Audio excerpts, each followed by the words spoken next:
Hello and welcome to Daily Tech Tutor. Today, I'll walk you through how to write a company experience letter. This letter is an important document that verifies an employee's work history, skills, and contributions to an organization. At the top of your company experience letter, you should include your company letterhead, which typically features your company's logo, name, and branding elements. Below that, clearly state your company name, followed by your company address, including the street, city, and country. Next, provide your official contact details, such as an email address and phone number, so recipients can reach out for verification if needed. After that, mention the date on which you are issuing the letter.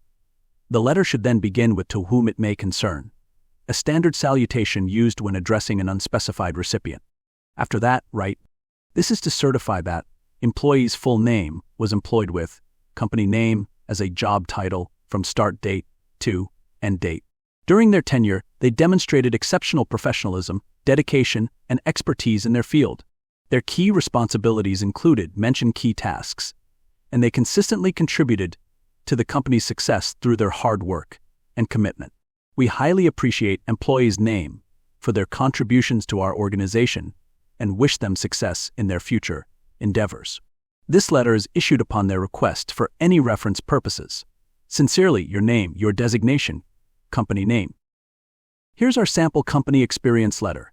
You'll notice how it clearly outlines your job role, tenure, key responsibilities, and contributions to the company.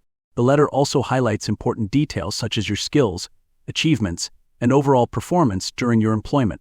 By following this format step by step, you can create a professional and well-structured experience letter that effectively validates your work history and expertise.